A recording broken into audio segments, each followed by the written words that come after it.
25 ans, je suis la créatrice de Makeup by Nawal depuis un peu plus d'un an.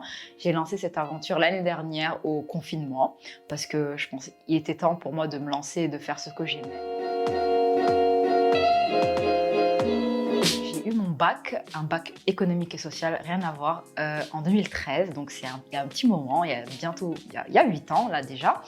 Alors après ça, j'ai fait un DUT technique de commercialisation à Nancy en France, dans l'Est. Après ça, j'ai déménagé à Toulouse, j'ai fait un master marketing et communication, donc rien à voir avec le make-up. Et du coup, mes parents, enfin j'avais toujours cette envie de faire quelque chose dans le make-up, un peu, je me gribouillais avec les palettes de ma maman depuis que j'étais toute petite, genre je savais à peine marcher. Et j'ai toujours dit à mes parents, ah mais j'aimerais bien faire ça. Et eux, ils me disaient non, ça va pas t'emmener loin, un peu les mentalités d'avant. Ils me disaient non, il faut que tu aies un bagage, il faut que tu aies des études. Du coup, après avoir obtenu mon master en 2019, je me suis inscrite à une formation à Paris en 2020. Et du coup, voilà, depuis lors, je suis à Djibouti et je pratique ce que j'aime et je suis super contente. J'ai fait une formation en 2020 dans un studio qui s'appelle le AMS Ajinaya Makeup Studio à Paris. Donc c'est une maquilleuse quand même qui est assez reconnue, qui est spécialisée dans les peaux noires. Et il faut savoir que avant de faire cette formation, je pensais que j'avais les bases, enfin je pensais que j'étais à l'aise. Mais cette formation, ça m'a vraiment appris que le make-up, c'est un métier qu'on laisse vraiment de côté. On pense juste que c'est des pinceaux qu'on remue, alors que pas du tout. C'est une rigueur, c'est une façon de se comporter, c'est une façon de traiter le client, la délicatesse, le fait d'être professionnel, d'aller droit au but. Et du coup, j'ai vraiment beaucoup appris.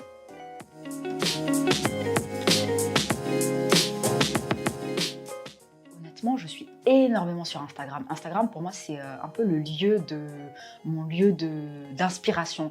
Je suis beaucoup tout ce qui est make-up artiste américain, anglais, russe, arabe aussi, parce que le style arabe, c'est un style à part aussi. Donc vraiment, tout ce qui est tendance, par exemple, en 2020, il y avait cette tendance avec les soap bro, quelque chose que les gens ici ne comprennent pas. Ils me demandent pourquoi je me trimballe avec un savon, tu vois, donc c'est cette tendance pour plaquer les sourcils et les redéfinir. Donc vraiment, je suis énormément les tendances sur les réseaux sociaux. Oui, des fois, ça m'arrive de créer, de faire mes propres mix, de faire mes propres découvertes, de mélanger les couleurs, de mélanger du vert. J'aime beaucoup les couleurs. Après, avec le temps, c'est vrai que je m'assagis beaucoup. Il y avait quelques années, je créais des make-up arc-en-ciel sur moi-même. Maintenant, bon, c'est plus les soft glam qui sont à la mode, mais j'aime toujours avoir une petite touche de couleur, un petit bleu en ras de cils, des paillettes, quelque chose, tu vois, qui pop et qui permettra de montrer ma personnalité. Parce que le make-up, c'est aussi une façon de m'exprimer. C'est une façon de montrer ma personnalité. C'est pas juste un pinceau que je remue, comme je disais tout à l'heure.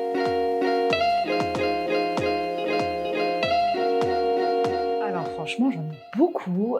Je passais des heures et des heures quand j'étais en France. Je passais des heures, ne serait-ce que visiter les Sephora, découvrir les nouveautés. Pardon. J'aime beaucoup la marque NARS. En anglais, on appelle ça du high-end. Donc, c'est une marque un peu avec des prix luxe, on va dire. Mais c'est vraiment de la qualité. J'aime beaucoup Fenty Beauty parce que j'aime beaucoup la personnalité, l'artiste qui est derrière, Rihanna.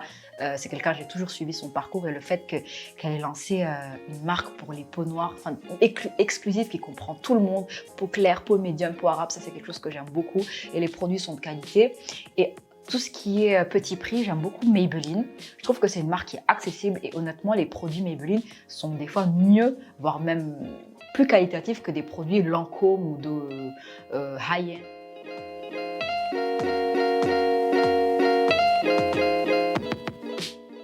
Alors, ça, c'est une question. Honnêtement, moi, ce serait une marque pour peau noire. Parce que c'est une problématique qui me touche beaucoup.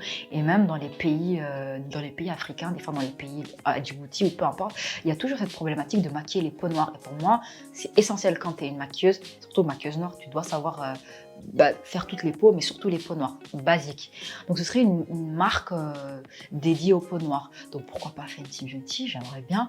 Sinon, Juvia's Place, justement, j'aime beaucoup la marque Juvia's Place, elle fait des palettes super pigmentées, super colorées. Donc ça, c'est une marque que j'aimerais bien. C'est vraiment américain, il n'y a pas encore le côté Juvia's Place en France et tout, mais c'est une marque que j'aimerais bien collaborer, juste pour le côté peau noire.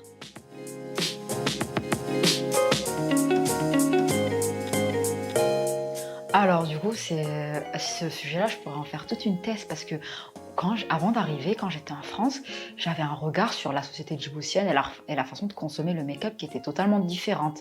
Là, je suis rentrée, j'ai vu quelque chose, enfin, c'est pas du tout ce à quoi je m'attendais. En fait, le métier d'artiste de manière générale, parce que le make-up c'est un art, les gens voient ça comme c'est pas comme un métier de docteur ou d'ingénieur ou d'avocat. Ah non, quelque chose que voilà, on fait ça dans les coiffeurs et c'est vraiment bas de gamme. En fait, les gens ils voient ça comme du bas de gamme. Bon, heureusement, aujourd'hui en 2021, depuis quelques temps, vraiment le fait de se maquiller, de se faire maquiller, d'être belle, en fait, c'est quelque chose qui est de plus en plus recherché. Mais avant, c'était vraiment basique. La femme se mettait du crayon, du mascara, elle sortait. Les gens ne voyaient pas forcément l'utilité d'une make-up artiste. Ils disaient mais c'est de l'argent qu'on donne en fait gratuitement. Et c'est pour ça, c'est quelque chose sur lequel j'ai beaucoup débattu avec les clientes, c'était les tarifs. Parce que mine de rien, quand on vient d'Europe et tout, les gens qui achètent du make-up savent que le make-up c'est un matériel qui est très très cher. Il suffit de faire un petit tour à Sephora et de voir que ça coûte extrêmement cher. Et bien automatiquement, le prix du matériel, ça se retransmet dans le prix des prestations. Et les gens vont souvent tu vois, remettre en cause tes tarifs. Ils vont trouver ça cher, ils vont me dire que c'est cher ce que tu fais. Et rien que pour ça, moi, c'est une lutte que j'ai décidé de mener, de montrer que c'est un art, c'est quelque chose qui embellit, c'est quelque chose dont on a besoin parce qu'une mariée demain, elle va pas aller à son mariage sans make-up, comme elle n'ira pas à son mariage pas maquillée, pas coiffée, pas apprêtée, tu vois. Pour moi, c'est un ensemble. Donc, c'est quelque chose que j'aimerais que les gens reconnaissent de plus en plus, pas juste Et il y a beaucoup de confusion. Des fois, on me dit, je suis chez la coiffeuse, alors que je suis pas du tout coiffeuse, rien à voir. La coiffure, c'est un métier, c'est quelque chose, on fait des CAP et le make-up, c'est qu'on fait des formations, on est make-up artiste, c'est deux domaines totalement différents. Donc il y a souvent des amalgames, les gens font pas forcément la différence. Pour eux, c'est du make-up, c'est de la coiffure, je suis chez la coiffeuse, ouvre un coiffeur. Et des fois, je dis aux gens, mais coiffeur, je suis pas coiffeuse, tu vois. Demain, si j'ouvre quelque chose, ce sera peut-être un studio make-up. Donc voilà, les gens, ils confondent et c'est encore un peu flou, mais on avance lentement, mais sûrement.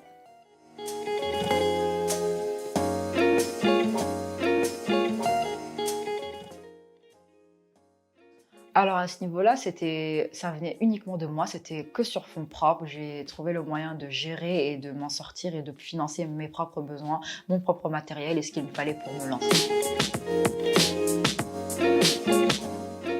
Alors, mes projets pour la suite, honnêtement, je visualise tellement de choses à long terme. En fait, avant mes 30 ans, j'aimerais lancer un truc. Peut-être que ce sera par rapport à une marque, on verra, surprise, ou un centre de formation, quelque chose, parce que les gens Enfin, un endroit où je pourrais former les gens, parce que les gens me demandent souvent, mais pourquoi tu ne formes pas? Ne serait-ce que, tu n'es pas obligé, tu vois, de faire des longues formations, tu vois, quelque chose comme à l'école, mais de prendre une thématique et de former, de faire des cours d'auto-maquillage, des trucs comme ça, tu vois. Donc peut-être ouvrir quelque chose par rapport à ça, mais moi, mon rêve de petite fille, c'est le côté marque, c'est le côté avoir mon nom, de développer des produits que j'aime, parce qu'il y a des choses que je verrai plus à Djibouti que d'autres. Donc dans 5 ans, honnêtement, là j'en ai 25, d'ici 5 ans, je me dis, je me laisse ce timing-là pour réfléchir et lancer parce que c'est en prenant les décisions qu'on y arrive et donc voilà. Alors, si je peux donner un conseil aux jeunes filles ou aux jeunes garçons, peu importe qui nous regardent, si demain tu as un projet et que tu as envie vraiment de lancer quelque chose, ça peut être je sais pas moi, le make-up par exemple, ou tu as un projet, tu veux être couturière, styliste, tu veux lancer une ligne, honnêtement, c'est difficile. Le chemin d'entrepreneuriat, c'est un chemin très difficile. J'en suis qu'au début. 1 an dans le milieu de l'entrepreneuriat, c'est rien du tout. Tu n'as même pas le temps d'être solvable et d'arriver à tes objectifs niveau financièrement. Mais je trouve que le parcours, the journey, ça en vaut la peine parce que tu te découvres. Je me suis beaucoup découvert en 1 an. Des fois, je découvre les mauvais côtés que j'essaie de rectifier, mais aussi les bons, le fait que je suis patiente et que j'aime ce que je fais.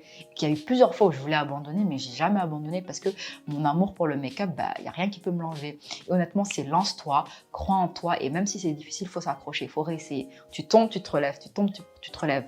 Donc pour moi, c'est le meilleur conseil, la meilleure devise que je peux donner à quelqu'un, c'est n'abandonne jamais. Franchement, il y a des fois, tu auras juste envie de tout jeter, le nombre de fois où j'avais envie de tout prendre et de jeter, de dire mais j'en ai marre, et pourtant j'ai jamais réussi parce que j'aime ça. Et même si des fois il y a des personnes qui ne comprennent pas, on n'a pas la même façon de communiquer, de voir la vie, m'en fiche, moi j'aime ça et j'irai au bout. Donc voilà.